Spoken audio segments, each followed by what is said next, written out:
사랑하는 여러분은 우리들이 얼마나 불완전한 존재인가를 인정하십니까? 우리는 이것을 인정할 때만이 겸손할 수가 있습니다. 자기 잘난 멋에 사는 사람은 참으로 교만하고 불쌍한 사람입니다. 우리는 교만한 한 하나님을 절대로 알 수 없습니다.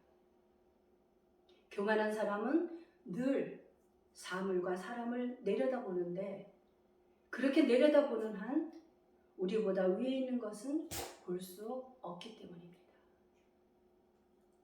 우리는 공동체 속에서 희노애락을 나누고 행복도 공유하면서 함께 살아가는 존재들입니다. 내가 아무리 돈이 많아서 좋은 것을 많이 가졌다 한들 함께 나눌 수 있는 사람이 없다면 그것처럼 불행한 것이 없는 것입니다. 우리들은 크게는 지구촌에 소속되어 있고 적게는 대한민국에 소속되어 있는 사람입니다. 그리고 가정에서는 가족들과 공동체를 이루며 그 안에서 질서 가운데 안정과 행복을 만들어가는 것입니다. 하지만 이렇게 어딘가에 소속된다는 것은 당연히 규제를 받기도 하고 제한받는 것으로 인하여 불편할 수 있습니다. 그렇다고 해서 나 홀로 내 마음대로 살아간다면 그것이 진정 자유라고 말할 수 있는지를 깊이 생각해 보아야 합니다. 우리들은 그동안 2년이 넘도록 코로나 전염병으로 인하여 자유로운 일상을 잃어버렸습니다. 그런데 2년 1개월 만에 사회적 거리두기와 함께 행사 집회와 종교활동, 식당과 카페, 영화관이나 동구장 취식이 금지되는 이 모든 일상들을 해제했습니다. 이제는 외부에서 마스크 착용도 해제되었습니다. 그런데 코로나가 종식된 것도 아닌데 과연 이러한 해제가 올바른 것인가 아닌가 하는 엇갈리는 의견들이 분분합니다. 그 누구도 이것에 대한 정답을 내놓을 수 없다는 것입니다. 그토록 우리 인간이 얼마나 보잘것없고 나약한 존재인가를 다시 한번 생각하게 되는 것입니다. 지금 당장은 제한을 받던 것에서 풀려나는 자유로움 때문에 좋기는 합니다만 앞으로 더 큰 바이러스가 또다시 유행할 것이라는 이러한 보도를 우리가 듣고 있는 가운데 여러분들은 이 자유를 어떻게 생각하십니까? 지금 세계적으로 그 어떤 누구도 코로나를 제압하지 못하고 전염병은 그대로 만연되어 있습니다. 무엇이 옳은 선택인지 불안정한 상태지만 일단은 일상이 회복이 되는 것 같아서 참으로 자유로워진 것은 사실입니다. 우리는 코로나로 인하여 일어나는 여러 가지 문제들을 그동안 목도했습니다. 마스크 착용을 하라고 했다고 폭력을 쓰는 사람이 있는가 하면 교회에서는 모임을 규제하다 보니 왜 교회만 탄압하는가 하는 문제로 시끄럽기도 했습니다. 하여튼 그동안 마스크를 쓰라고 강요하고 모임을 자제하고 거리를 두라는 이러한 규제들이 과연 속박이고 탄압이었을까 하는 것입니다.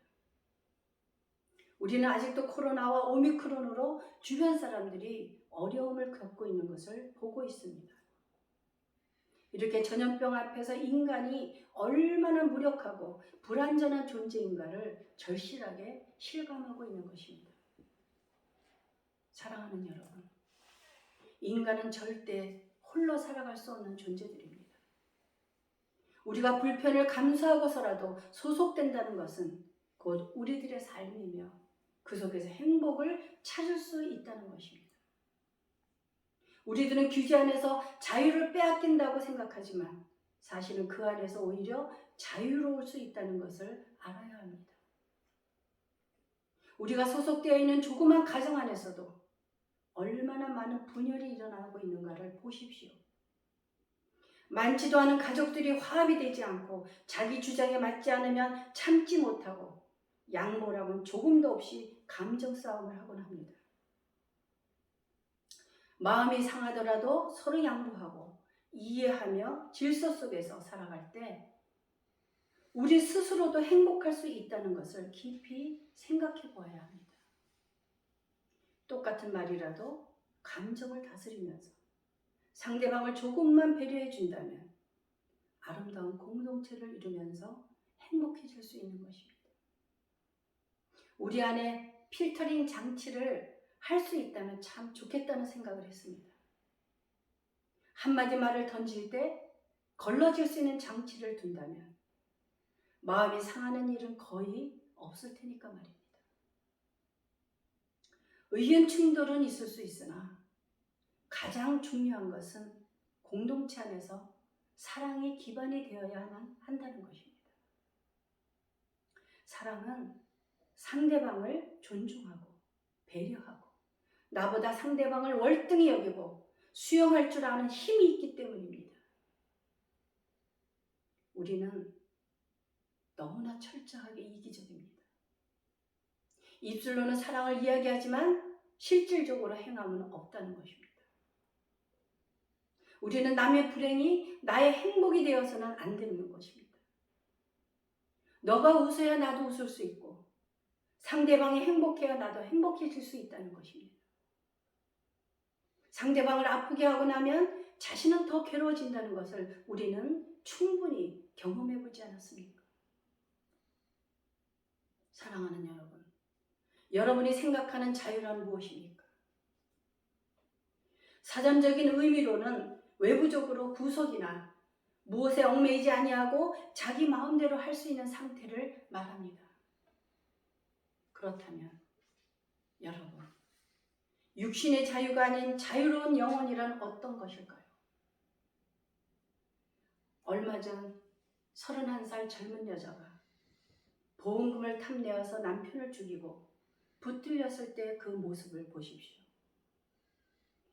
범죄를 지은 사람들은 모두가 얼굴을 알아보지 못하도록 가리는 것이 특징입니다. 죄는 어두움이고 어두움은 빛 앞에서 수치로 인하여 얼굴을 감추는 것이 바로 죄의 속성인 것입니다.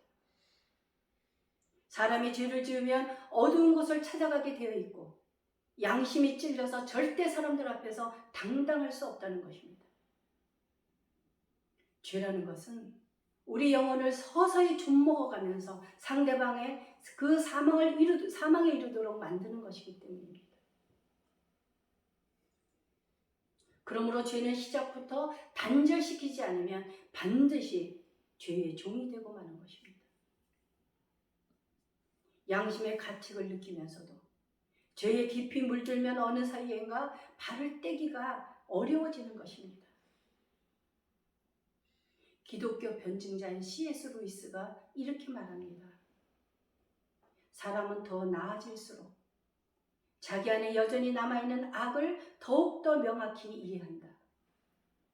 반대로 더 나빠질 때는 자신의 악을 점점 더 이해 못하게 된다. 적당히 나쁜 사람은 자신이 아주 좋은 사람이 아니라는 것을 알지만 철저하게 나쁜 사람은 자신이 아주 좋은 사람이라고 생각한다.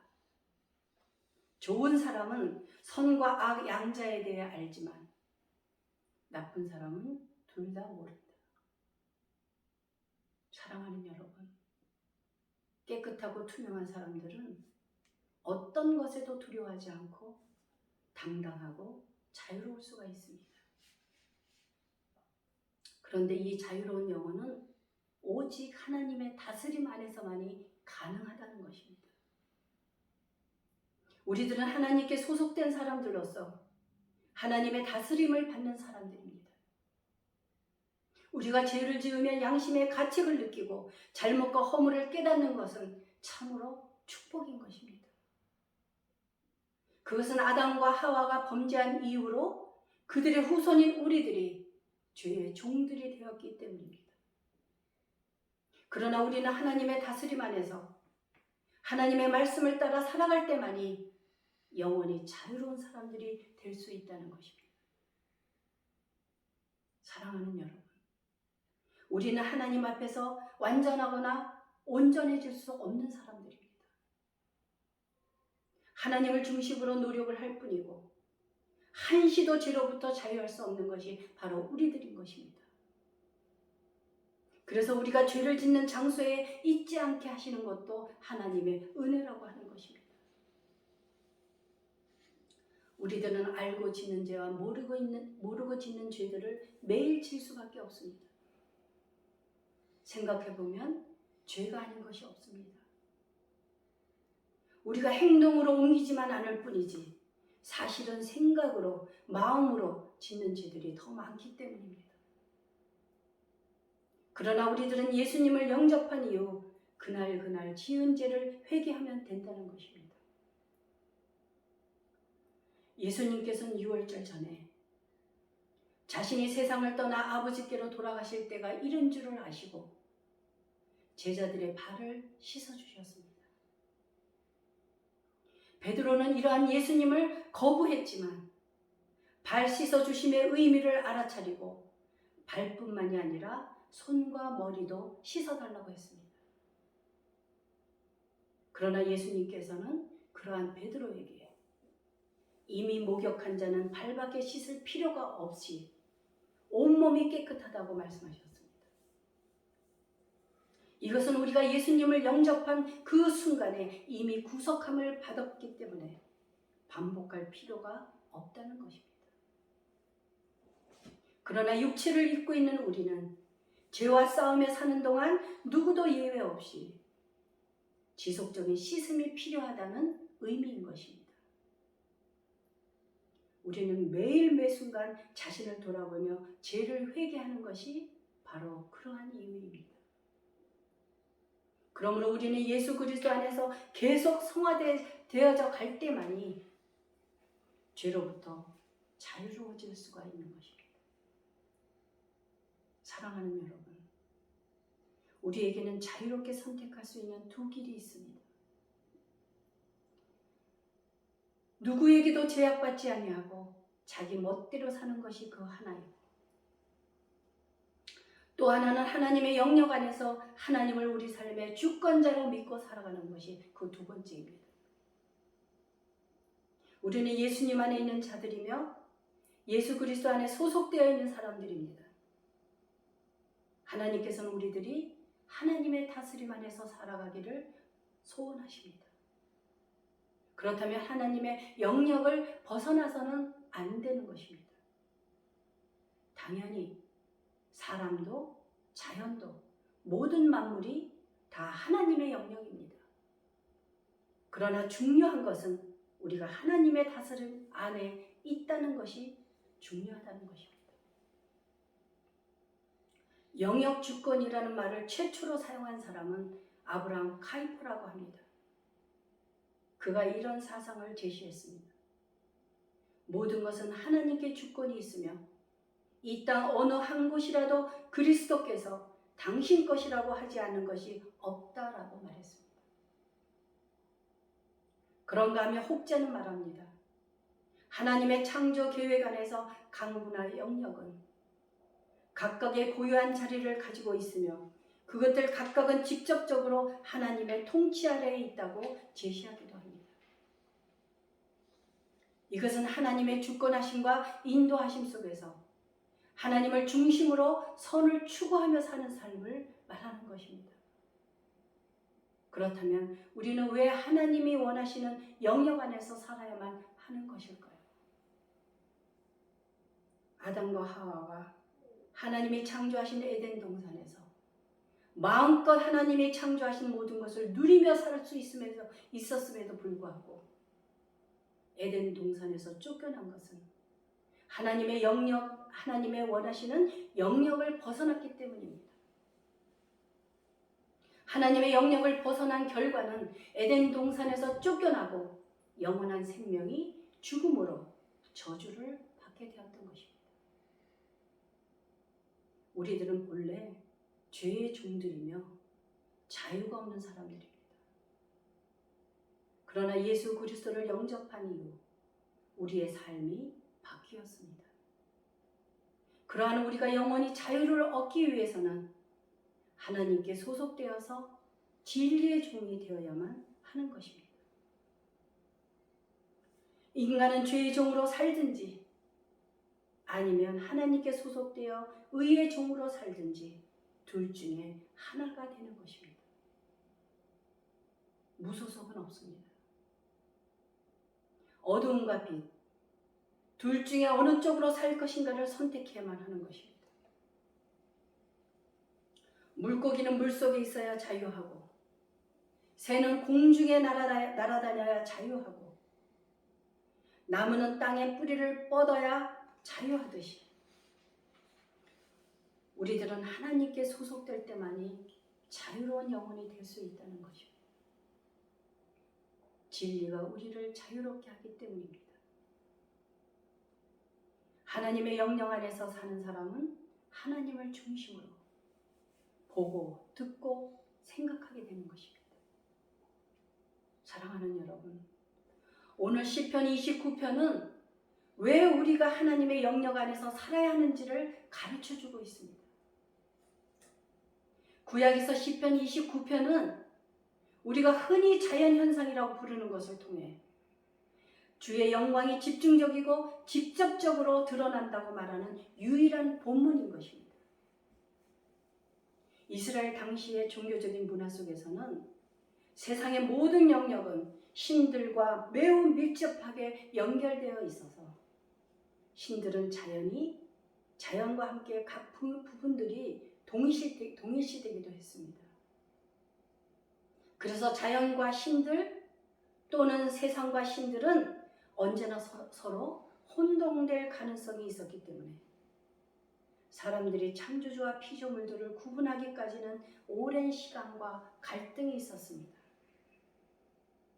그런데 이스라엘 신앙을 결정적으로 형성한 신학적 주제는 하나님께서 역사 속에서 그의 백성들을 간섭하신 사건들이라는 것입니다.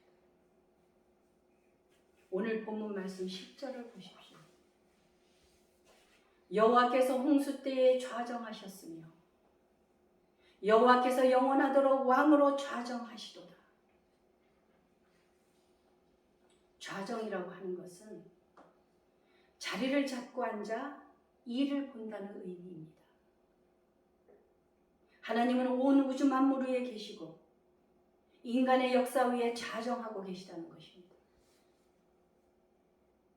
여기에서 홍수라고 하는 것은 창세기 7장에 나오는 노아의 홍수를 말하고 있는 것입니다.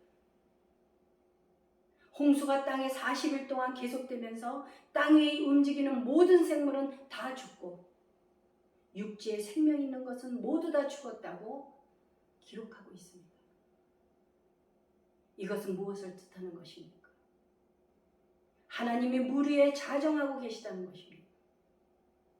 그러나 이후에 하나님께서는 다시는 물로 세상을 심판하지 않겠다는 언약의 상징으로 무지개를 주셨습니다. 하나님께서 무지개를 통해 자연 질서를 계속 보존하실 것을 약속하시면서 다시는 물로 심판하지 않겠다고 말씀하셨습니다. 그래서 이제 심판이 올 때는 물이 아니라 불이라는 것입니다. 지금 저 러시아와 우크라이나의 전쟁을 보십시오. 러시아군이 우크라이나 군의 공격을 막기 위해 생화학 무기와 핵무기 등 대량 살상 무기 사용에 나서고 있다는 것입니다.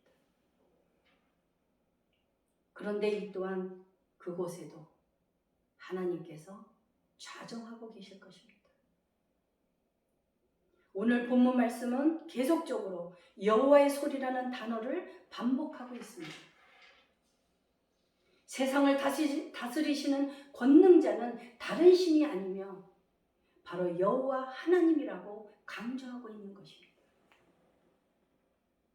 막강한 바다의 홍수가 하나님의 권능에 정복되는 것을 보여주므로 주의 영원하신 다스리심을 상징하고 있는 것입니다. 폭풍 속에서 들려오는 여호와의 소리는 이는 내 우주라고 말씀하고 계십니다. 우리는 자연을 통해 창조주의 표적이 드러나는 것을 보게 됩니다. 온 세상 그 어느 곳에도 하나님의 소리가 없는 곳이 없습니다. 하나님이 온 세상을 다스리고 있다는 것을 나타내주고 있다는 것입니다.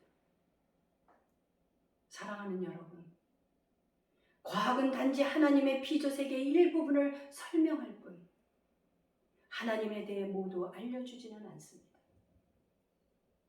누군가 여러분들에게 하나님이 어디 계신가를 증명해 보라고 한다면 여러분들은 그 반대로 하나님이 안 계시다는 증명을 해보라고 말씀해 보십시오. 성경에서는 이처럼 피조 세계뿐만이 아니라 영적 세계의 비밀까지도 가르쳐주고 있다는 것입니다. 요한복음 20장 31절에서 이렇게 말씀합니다. 오직 이것을 기록하면 너희로 예수께서 하나님의 아들 그리스도이심을 믿게 하려 하며 또 너희로 믿고 그 이름을 힘입어 생명을 얻게 하려 함이니라.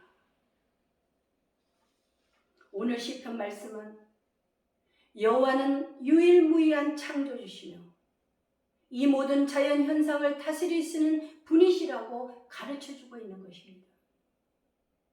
그 하나님께서 백성인 우리들에게 영원하도록 왕으로 좌정하셔서 힘을 주시고 평강의 복을 주신다고 말씀하는 것입니다. 사랑하는 여러분, 우리는 하나님의 다스림 안에서만이 자유로운 영혼으로 살아갈 수 있음을 기억하십시오. 기도하시겠습니다.